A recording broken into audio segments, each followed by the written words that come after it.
Assalamualaikum warahmatullahi wabarakatuh.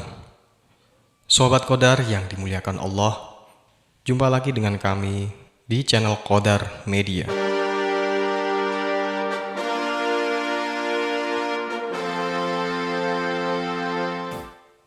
Rasa kecemasan yang dirasakan pada setiap orang adalah hal yang manusiawi.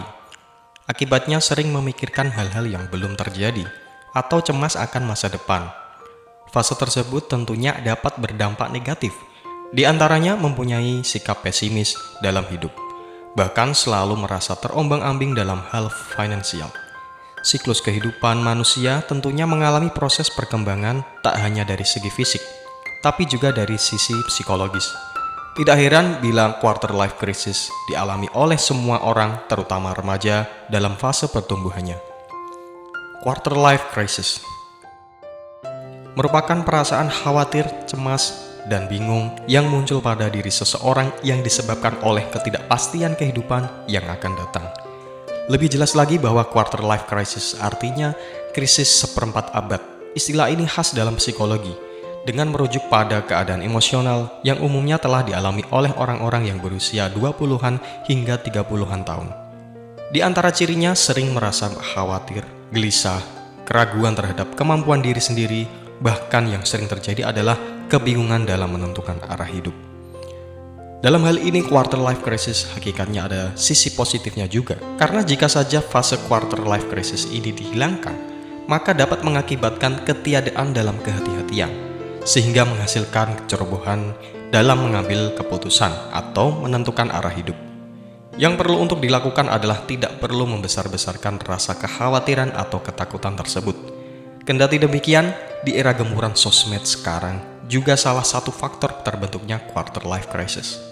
Seringkali membanding-bandingkan diri dengan kesuksesan pada orang lain lewat postingan yang bermunculan di dunia maya. Tentu hal tersebut mempengaruhi psikologis dalam diri, sehingga memunculkan rasa kekhawatiran. Menurut peneliti dan pengajar psikologi dari University of Greenwich, London, Dr. Oliver Robinson, quarter life crisis adalah fenomena fase yang memiliki 4 tahapan. Pertama, perasaan terjebak dalam suatu situasi, entah itu pekerjaan, relasi, atau hal lainnya. Kedua, pikiran bahwa perubahan mungkin saja terjadi. Ketiga, periode membangun kembali hidup yang baru. Dan terakhir adalah fase mengukuhkan komitmen terkait ketertarikan, aspirasi, dan nilai-nilai yang dipegang seseorang. Kiat mengurangi quarter life crisis dalam Al-Quran. Keyakinan, tujuan, dan nilai kehidupan yang hakiki perlu ditanamkan sedini mungkin dalam diri agar tidak salah pada masa transisi menuju dewasa. Seluruhnya terangkum dalam pedoman hidup manusia dari Al-Quran. Sesuai pendapat dari Dr. Oliver Robinson, setidaknya ada 4 fase yang disebutkan tadi dalam quarter life crisis. Maka sesungguhnya Al-Quran sebagai pedoman hidup memberikan jawaban atas kesulitan tersebut. Yang perlu kita lakukan adalah dengan menjalani langkah-langkah berikut sesuai resep dari Al-Quranul Karim sebagai pedoman hidup. Bagi seorang muslim yang selalu kembali kepada Allah dan Al-Quran, peranan Allah menjadi sangat penting dalam membantu menenteramkan lahir maupun batin seseorang. Allah berfirman dalam Al-Quran yang bisa dijadikan pedoman untuk mengurangi quarter life crisis. Salah satunya terdapat dalam Quran Surat Az-Zumar yang artinya, "Katakanlah wahai hamba-hambaku yang melampaui batas terhadap diri mereka sendiri. Janganlah kamu berputus asa dari rahmat Allah. Sesungguhnya Allah mengampuni dosa-dosa semuanya. Sungguh dialah yang maha pengampun dan maha penyayang." Pertama, Al-Quran mengajarkan sikap optimisme. Dilanjutkan dengan doa. Kita bisa melihat teman-teman kita yang lain sudah mencapai suatu jenjang dalam kehidupannya. Ada yang sudah menikah, wisuda, sukses dengan harta kekayaan, mobil mewah, hingga karir yang sudah berada di puncak. Namun kita belum berada dalam posisi yang seperti itu. Padahal kita sudah kerja keras, namun di akhir kita masih merasa tidak puas dengan hasil yang didapat dan selalu merasa kecewa dengan diri sendiri. Maka dari itu, langkah yang perlu kita lakukan adalah jangan membandingkan hidup kita dengan orang lain. Allah Subhanahu wa Ta'ala menjelaskan dalam firman-Nya, "Mintalah bantuan kepada Allah melalui ketabahan dan doa." Quran Surat Al-Baqarah ayat 45. Bantuan Allah Subhanahu wa Ta'ala antara lain Menurut suatu hadis yang diriwayatkan oleh Imam Muslim adalah melalui upaya memberi bantuan kepada sesama atau infak dan sodakoh. Hal yang selanjutnya kita lakukan adalah berikhtiar. Allah akan memberi bantuan kepada seseorang selama dia memberi bantuan kepada sesamanya. Dilanjutkan dengan usaha lain, yaitu berdoa. Doa menurut M. Quraish Shihab merupakan manifestasi dari harapan kita kepadanya dan bukti optimisme kita terhadap Allah Subhanahu wa Ta'ala. Kedua, Al-Quran mengajarkan pada manusia untuk senantiasa berikhtiar. Allah Subhanahu wa Ta'ala berfirman, "Kemudian apabila kamu telah membulatkan tekad, maka bertawakallah kepada Allah. Sesungguhnya Allah menyukai orang-orang yang bertawakal kepadanya." Quran Surat Ali Imran ayat 159. Ada ikhtiar sebelum tawakal. Hal ini dikarenakan manusia harus berusaha terlebih dahulu dengan segala kemampuannya, baik dari segi fisik maupun non-fisik.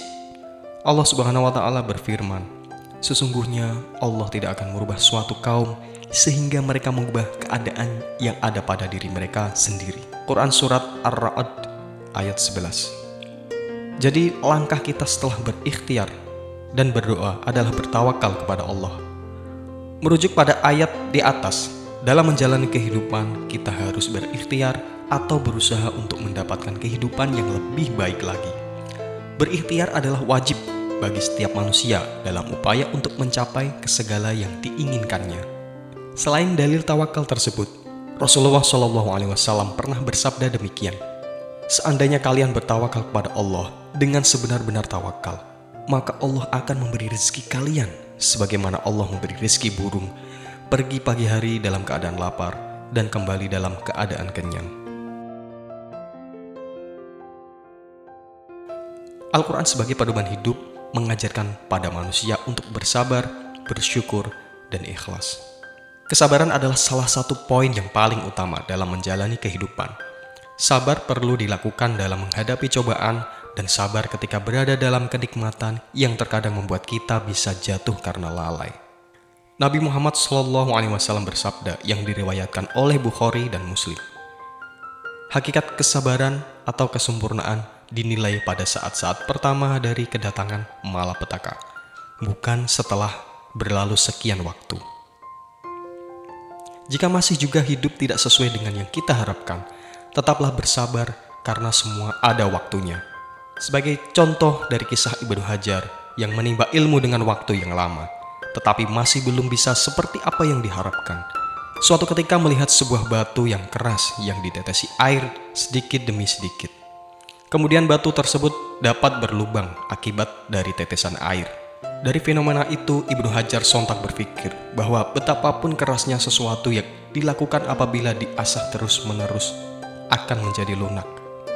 Begitupun dengan menyerap ilmu, harus dibarengi dengan ketekunan, rajin, dan sabar. Bersyukurlah agar Allah menambahkan nikmat-Nya kepada kita. Nikmat tersebut bisa berupa kesehatan, panjang umur, dan keluangan waktu. Ikhlaslah dalam menjalani semua itu, karena dengan hati yang ikhlas bisa membuatmu menjadi lebih tenang. Dengannya juga, menghadapi fase quarter life crisis ini juga akan terasa lebih ringan berkat ketentraman jiwa, tekad yang bulat, dan Allah Subhanahu wa Ta'ala yang selalu memberikan rahmat-Nya.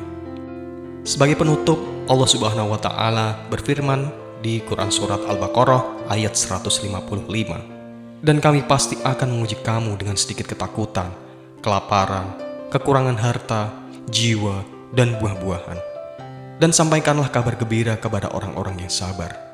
Quran Surat Al-Baqarah ayat 155. Terima kasih telah menyimak video kami. Semoga video ini mampu membantu mengurangi rasa kecemasan Anda. Jika dirasa video ini bermanfaat, Anda bisa mendukung kami dengan mengklik subscribe dan mendoakan kami dalam kolom komentar. Semoga semua kebaikan dan rahmat Allah selalu datang kepada kita dari seluruh penjuru mata angin, dan semoga semua makhluk berbahagia. Wassalamualaikum warahmatullahi wabarakatuh.